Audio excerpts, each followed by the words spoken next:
Good evening friends, warm welcome to my channel গল্প হলেও সত্যি। আর আজকে যে ঘটনাটা বলবো সেটা হচ্ছে বর্ধমানের একটা ঘটনা। হ্যাঁ, এটা প্রায় ৮০-৯০ বছর আগেকার ঘটনা। আশুতোষ মুখোপাধ্যায় বলে একজন ভদ্রলোক, উনি ওখানকার খুব সম্ভ্রান্ত কুলীন ব্রাহ্মণ। তো ওনার বাড়িরই ঘটনা। ওনার এক ছেলে, একটাই সন্তান, তার নাম হচ্ছে যতীন্দ্র। যতীন্দ্রর বউ হচ্ছে, তার নাম হচ্ছে লক্ষ্মী। আর তার ৩টে সন্তান। একজন দুজন মেয়ে। প্রথম দুজন মেয়ে, তারা বড়, ১২-১৩ বছর বয়স এরকম। আর ছোট যে কোলের সন্তানটি, সব থেকে ছোট যে বাচ্চা ছেলে, তার হচ্ছে ১.৫ বছর বয়স। তো লক্ষ্মী ওদের বেশ মানে একটা ভালো সুখের সংসার ছিল, যেহেতু সম্ভ্রান্ত পরিবার, কোনো অভাব টভাবের ব্যাপার নেই, ভালোই ছিলেন।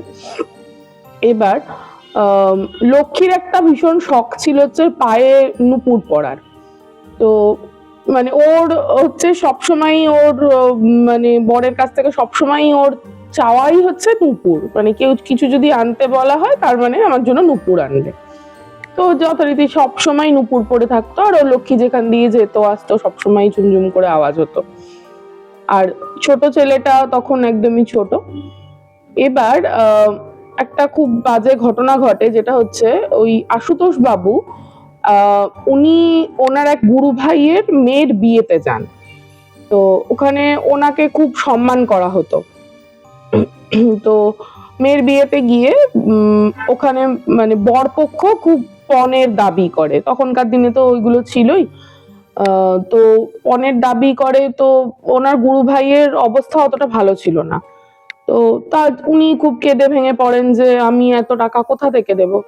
তখন আশুতোষ বাবু বলেন যে তুমি বিয়ে ভেঙে দাও, এরকম বাড়িতে তোমার মেয়ে কখনো ভালো থাকবে না, সুখে থাকবে না, তুমি বিয়ে ভেঙে দাও।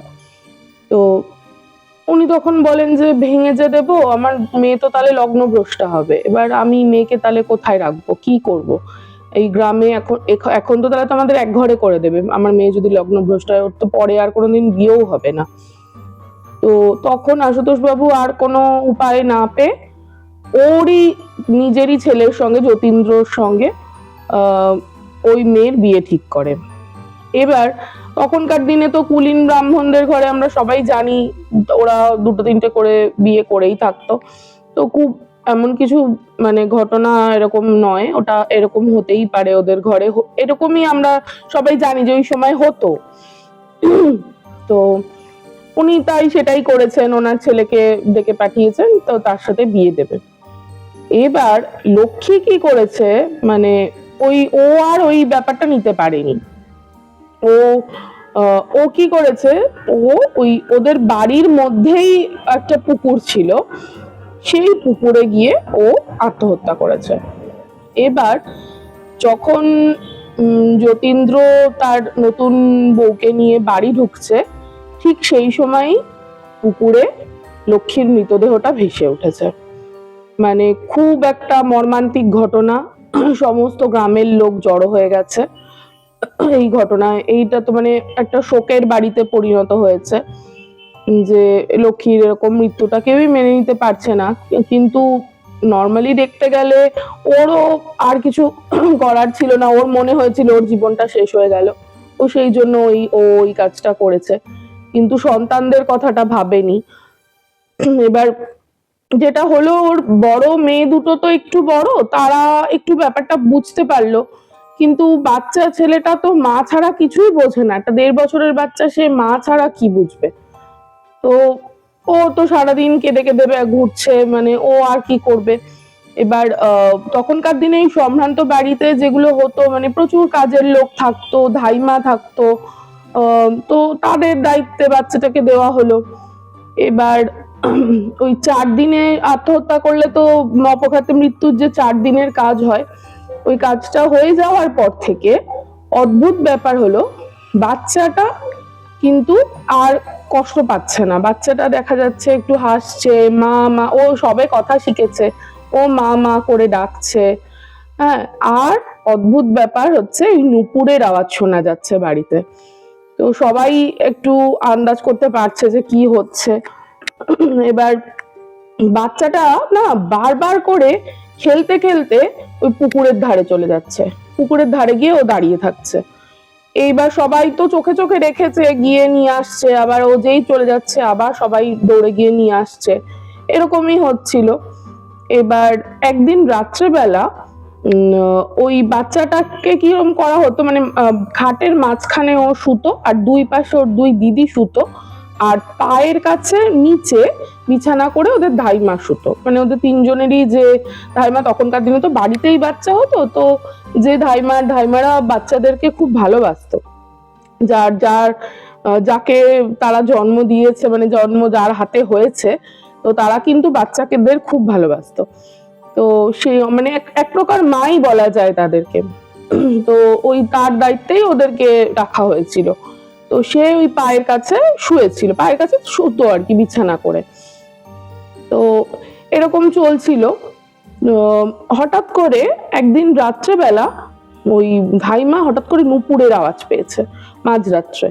এবার যেই পেয়েছে ওনার তো কান খাড়া হয়ে গেছেন, তাড়াতাড়ি করে উঠে বসেছেন, উঠে বসে দেখছেন বাচ্চাটা নেই।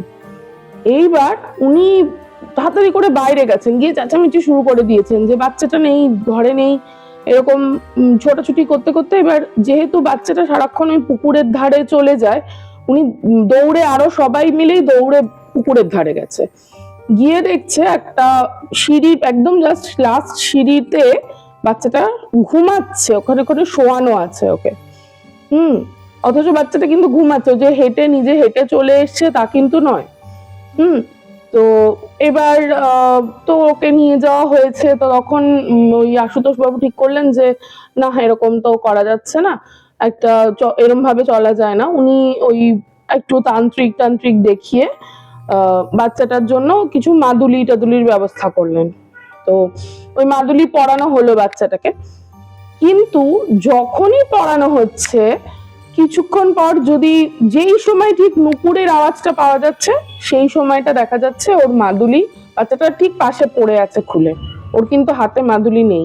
আর ওইটুকু বাচ্চা তো নিজে হাতে মাদুলি খুলে ফেলতে পারবে না, খুলে পড়ে আছে।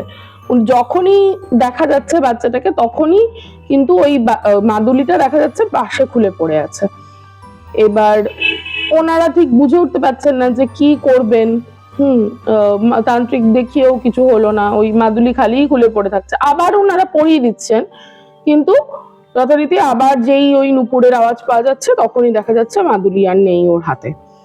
তো এরকম ভাবে কিছুদিন চলতে চলতে একদিন হঠাৎ করে দেখা গেল যে দুপুর বেলা তখন ওই মেয়ে দুটো ওরা আর কি ওদের মামা বাড়ি গেছে। তো এবার এই একদম ছোট বাচ্চাটাকে তো একা একা কোথাও পাঠানো যায় না, তো ওই ধাইমা একাই বাচ্চাটাকে নিয়ে শুয়েছিল খাটে।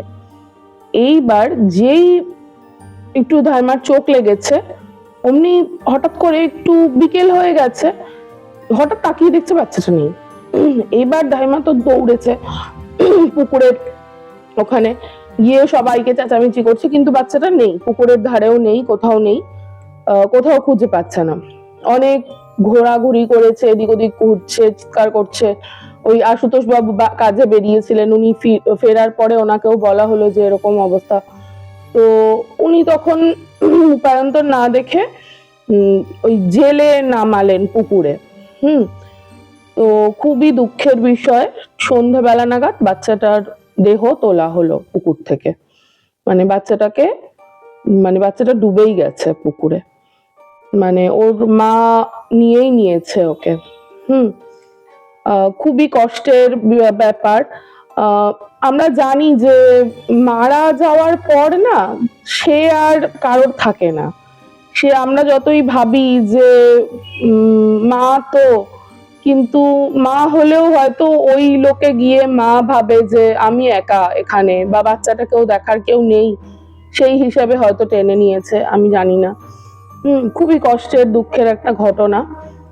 আর এর সঙ্গে যে আরেকটা যে কনসিকুয়েন্সেস ওরা ফেস করলো, সেটা হচ্ছে ওই যতীন্দ্রর যে নতুন বউ, উনি কিন্তু কোনোদিন আর মা হতে পারেননি। ওনার আর সন্তানাদি হয়নি। ওই ওনার যে বড় দুই মেয়ে তারা ছিল, তারা থাকলো, কিন্তু ওনাদেরও আর সন্তানাদি হয়নি। তো এটাই ঘটনা। আশা করছি ভালো লাগবে, সবার ভালো লেগেছে। হ্যাঁ, আর ভালো লাগলে প্লিজ চ্যানেলটা সাবস্ক্রাইব করো, লাইক করো, আমাকে কমেন্ট করে অবশ্যই জানাবে কেমন লাগলো। আর আজকের মতো বাই, গুড নাইট।